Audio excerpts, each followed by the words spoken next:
Price Lord. கர்த்தருடைய நாம் மகிமைப்படுவதாக. இன்றைக்கான வார்த்தை என்னாகமம் புஸ்தகம் 34ஆம் அதிகாரம் 2வது வசனம். உங்களுக்காக நான் வாசிக்கிறேன். நீ இஸ்ரவேல் புத்திரருக்கு கட்டளையிட்டு சொல்ல வேண்டியது என்னவென்றால், கானான் தேசம் அதன் எல்லைகள் உட்பட உங்களுக்கு சுதந்திரமாக கிடைக்கப் போகிறது. கானான் தேசம் அதன் எல்லைகள் உட்பட உங்களுக்கு சுதந்திரமாய் கிடைக்கப் போகிறது. அல்லேலூயா. என்ன இந்த கானான் தேசம் அதோட உள்ள எல்லைகள் எல்லாம் உங்களுக்கு சுதந்திரமாய் கிடைக்க போகிறதுன்ட்டு இது யாருக்கு இது ஆண்டவர் வாக்குரைக்கிறார் என்று நீங்கள் கேட்கலாம். இஸ்ரவேல் ஜனங்கள் 430 வருஷம் எகிப்தில் கொத்தடிமைகளாய் வாழ்ந்தார்கள். அவங்க நிறைய சித்திரவதைகள் அனுபவித்து கொடுமையாய் நடத்தப்பட்டார்கள். அவங்க தேவனை நோக்கி முறையிடும் பொழுது ஒரு மோசையை எழுப்பி அங்கிருந்து விடுதலையாக்கி 430 வருஷம் முடிந்த அந்த தினமே விடுதலையாக்கி வெளியே கொண்டு வருகிறாங்க. 40 வருஷம் வனாந்தர பிரயாணம்.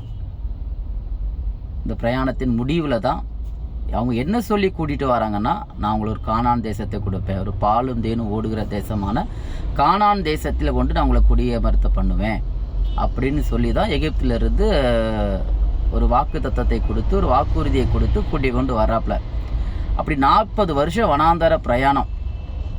அந்த பிரயாணம் இப்போ அந்த கானான் தேசத்துக்குள்ளே சுதந்திரிக்க போகிறது. எல்லைக்கு பக்கத்தில் யோர்தானுக்கு இப்புறத்துக்கு வந்தாச்சு. இப்போ யோர்தானை தாண்டி அந்த பக்கம் போனால் கானான் தேசம். யோர்தான் எரிகோ, அதுக்கு அந்த பக்கம் கானான் தேசம் ஆல்மோஸ்ட் பக்கத்தில் வந்தாச்சு.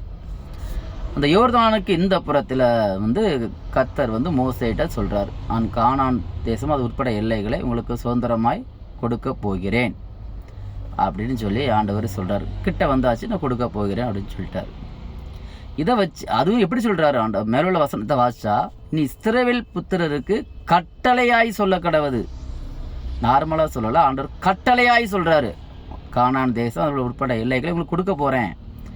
என்ன சொல்லி நான் உங்களை அழைச்சிட்டு வந்தனோ, என்ன வாக்குறுதி கொடுத்து கூட அழைச்சிட்டு வந்தனோ, அதை நான் உங்களுக்கு தரப்போகிறேன் அப்படின்னு சொல்லி கட்டளையாய் ஆண்டவர் மோசையோடு ஆண்டவர் பேசுகிறத நம்ம பார்க்க முடியும்.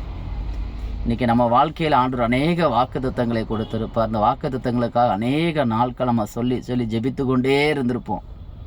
ஏன்னா வேதம் சொல்லுது, நெடுநாள் காத்திருப்பது இருதயத்தை இளைக்க பண்ணும், விரும்பினது வரும் பொழுதோ ஜீவ விருட்சத்தின் கனியை போல் இருக்கும் என்று சொல்லி நம்ம நீதிமொழியில் வாசிக்கிறோம்.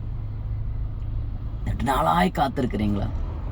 என்ன ஒரு காரியத்துக்கு ஆண்டவர் வாக்குரைத்தாரே, ஆண்டவர் இப்படி பண்ணுவாருன்னு ஆண்டவர் எனக்கு வாக்குரைத்தாரே, எனக்கு ஒரு சொந்த வீட்டை தருவார்னு ஆண்டவர் வாக்குரைத்தாரு, எனக்கு ஒரு நல்ல ஒரு கணவன் மனைவி எனக்கு ஒரு திருமண வாழ்க்கையை ஏற்படுத்தி கொடுப்பாருன்னு வாக்குரைத்தாரு, நல்ல ஒரு தொழிலை எனக்கு தருவார், ஒரு மேன்மை எனக்கு தருவார் என்று கர்த்தர் எனக்கு வாக்குரைத்தாரு, என் பிள்ளைகள் ரட்சிக்கப்படுவார்கள், என் மனைவிகள் ரட்சிக்கப்படும், என் குடும்பங்கள் ரட்சிக்கப்படும் என்று சொல்லி வாக்குரைத்தார், என் ஊழியத்தின் எல்லைகள் விஸ்தரமாக்குவேன் என்று சொல்லி வாக்குரைத்தாரு.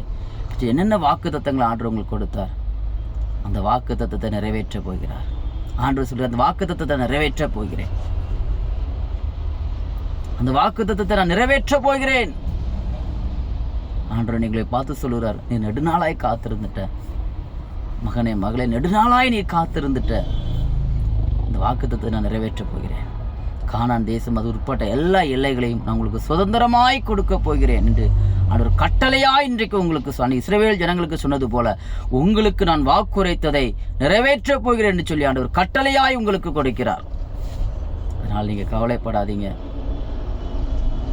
இந்த வாக்கு தத்தத்தை சுதந்திரிக்கான வேலைக்குள் நீங்கள் வந்துட்டீங்க. எத்தனையோ வருஷங்கள் கடந்து போயிருக்கும்.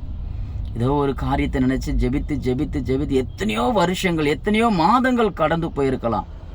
ஆனால் கர்த்தர் அந்த இஸ்ரவேல் ஜனங்களுக்கு கானான் தேசத்தை உட்பட எல்லைகளை நான் கொடுக்க போயிருன்னு சொல்லி கட்டளையாய் கொடுத்தது போல ஆண்டு உங்களுக்கு சொல்கிறேன், நான் கட்டளையாய் உங்களுக்கு கொடுக்கிறேன். உங்களுக்கு கொடுத்த வாக்கு தத்தங்களை நிறைவேற்ற போகிறேன்.